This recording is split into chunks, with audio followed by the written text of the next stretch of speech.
Hey guys, welcome to Programming Knowledge. In this video, we'll be looking at arrays. So, till now, we have been working with programs where we already knew the number of inputs, right? So, we knew the space required for our programs to work and all the stuff. So, let's consider a program where we don't know how many inputs we need to store. So, something like this. This is a code snippet which is basically taking in records, let's say student records. So every student has a name and age, and then the user gets to enter how many records he wants to enter, and then we are going to take in the records. Now, if you run this program, you can see that the program doesn't crash, right? So if I say I want to enter three records, it's going to take in three records. So A1, B2, C3.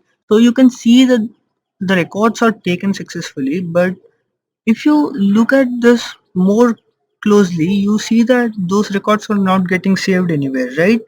Those things are just getting overwritten every time. Now, there is no way that we know how many records the user is going to enter, right? It completely depends on the user. So how are we actually going to store all the records? We can only store the last record in this way, but all the previous records are getting lost, right? So how can we store all the data so that no data is lost, and also we don't limit the number of records and the user gets to enter as many records as he wants? So it turns out that you cannot define the number of variables or the space you want at runtime, but you can define a collection of space in runtime. So let me illustrate to you what I mean. So let's say the user wants to enter some number of records, let's say five records. So if you consider this white space as the computer's memory, so what we'll be effectively doing is we'll be creating collections of variables. So we have two variables over here, right? So we have one name and then you have an age, right? So what you will be doing is, instead of creating different variables like name 1, name 2 and so on, we'll be creating a collection of variables, something like this. And then inside this collection, what we will be doing is we will be separating this collection. I mean, we'll be creating partitions inside this collection. So let's say the user wants to enter five records. So what we do is we create a collection and then make five partitions into it. So you have five partitions over here. So all of them are obviously they are of the same size, and then age also you will be giving five partitions. So like this, right? So now what happens is once the user gets to enter the records, you will be entering into that particular area which is assigned for every particular record. So let's say for the first record you enter the data into the first box, and then for the second record you enter it into the second partition. For the third record you enter it in the third partition, so and so on. So this particular kind of process you will continue, so that you can enter all the records, and then you can also access these records by just accessing the partitions, right? So this is how arrays work.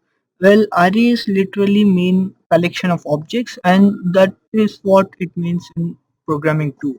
So what you're basically doing is, instead of creating n number of variables, you'll just create this memory space which is capable of holding n number of variables and then create partitions into it. So once you create partitions, you can add data into it, and then you can retrieve it. You can perform operations on it just like variables. So basically, you can think of array as a collection of variables, but it's not actually a collection of variables. It's just a collection of memory.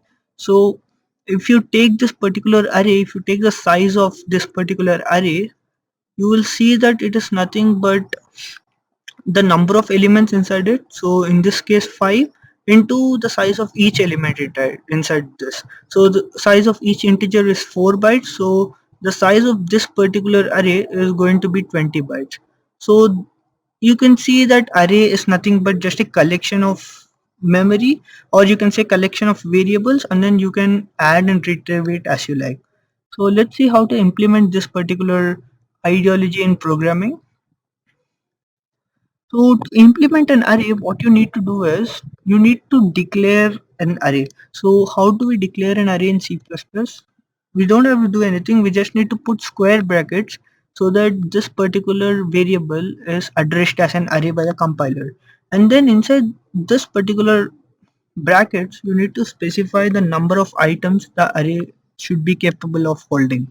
So in our case, we are going to get the number of records, right? So if you give n records, you are going to have n names and n ages. So the size of our array is nothing but the number of records, right? So what you do is you just mention the size inside the square brackets. So for the age too, you are going to do the same thing. So age records, and then over here what we'll be doing is, instead of name we'll be accessing the partition.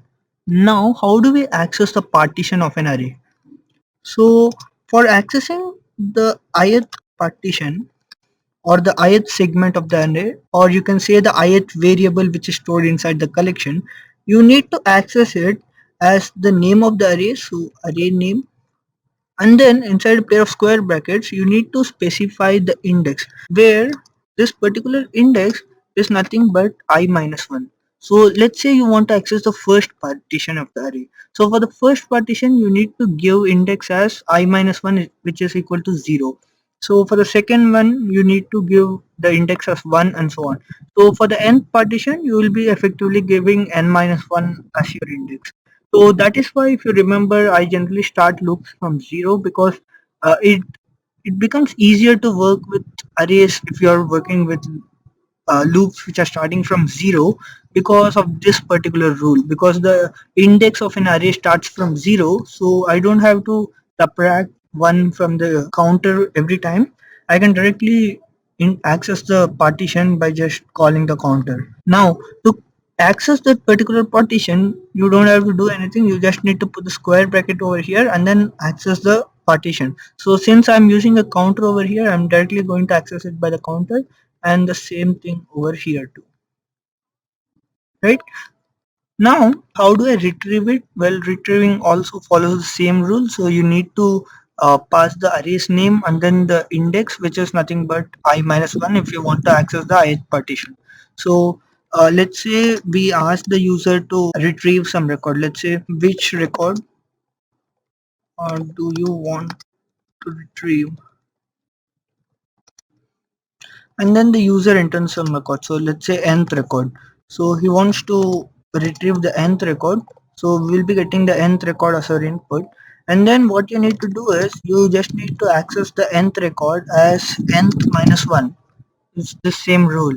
And then for the name, and then that goes same for the age too, so you just need to access it by n minus 1. And then if you run it, so let me just put an end line over here. So here you can see that if I enter some records, let's say A1, B2, C3, and then if I want to retrieve the second record, you see that the name is B and then the age is 2. So that's how arrays work. As a recap, arrays are nothing but a collection of memory, or you can say a collection of variables, where you can store and retrieve variables as you wish. So now, what all variations can you do with an array? Well, it turns out that you not only can store collection of variables, but you can store collections of collections too. So that is basically the dimensions of an array. So dimension basically means collection of collections. So basically, if I am saying that an array is one dimension, so if I say that array is one dimension, it basically means this thing, that it holds a collection. Now if I say that an array is two dimension, then what it means is it holds a collection of collections. So how do we define this? We just put another pair of square brackets over here and then define the second dimension. So this is nothing but a matrix if you observe. So if you are familiar with matrices, you have some array of numbers, right? So 1, 2, 3, 4, 5, 6, 7, 8, 9. So if you observe this, this whole thing is a collection, and three such collections form this particular matrix. So how can you define this? You can just define this as a 3 cross 3 array, right? So if you say this particular thing is a matrix, so let's say this is matrix M, which is equal to this thing. So if this particular matrix is this one, then it is nothing but a 3 cross 3 matrix, right? And the way it is defined in the memory is you have this particular collection, where inside each collection you have three items. So 1 2 3 is one collection, 4 5 6 is another collection, and then 7 8 9 is another collection, and all three form the overall collection. So this is how your variable mat is actually defined in the memory. Well, you don't have to always take in input inside an array from the user. You can even define the inputs. So how do we define it? Well, to define inputs, you just need to put a pair of curly braces and then define your data. So let me just clear this and we'll take some generic examples.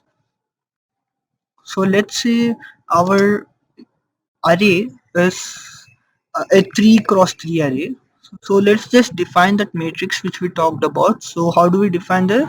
First we define an overall collection, and inside this collection there are going to be three collections. So one collection is 1 2 3, and then you have the second collection as 4 5 6, and then the third collection as 7 8 9.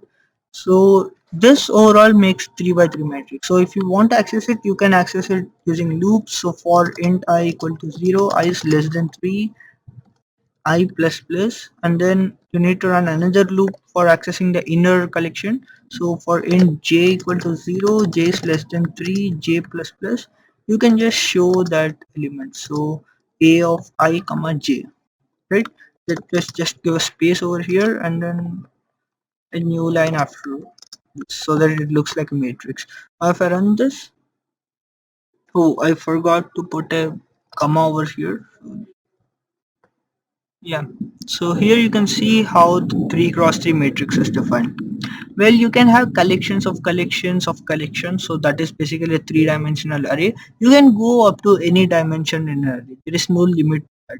You can have as many collections of collections, and it completely depends upon your problem. So mostly we tend to use this kind of collection, which is a matrix, and then the single dimensional array, which is nothing but just a collection of data. Well, another point to note that is these collections cannot contain mixed data. That is, you cannot have both integers and strings in one array. So in an array, what happens is that particular array will contain data, or will contain a collection of data of only that particular data type. You cannot change the data type, or you cannot have mixed data inside one particular collection. So that's how you work with arrays in C++.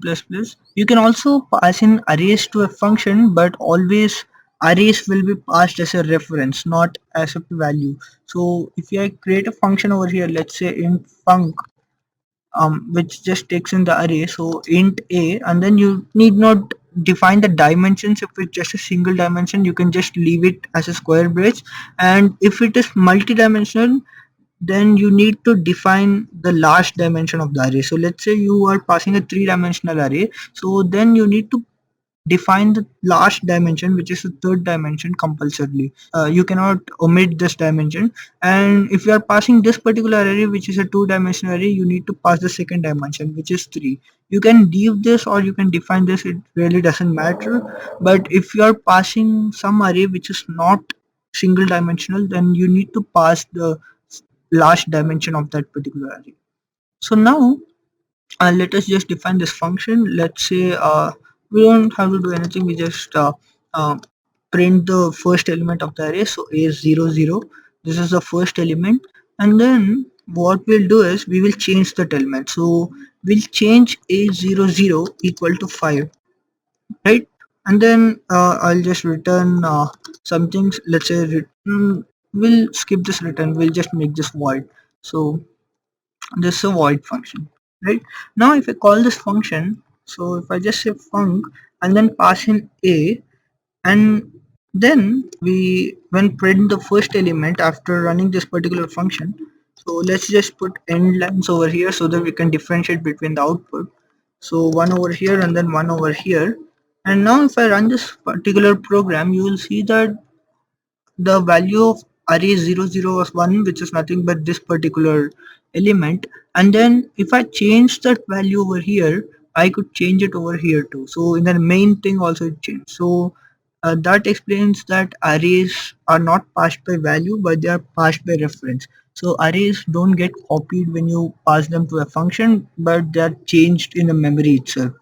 So what you're essentially doing is you're just passing a pointer. We will be discussing pointer at a later stage, but what pointers basically mean is they are nothing but those are variables which carry addresses. We will discuss more about pointers at a later stage, but for now, this is how we use arrays in C++.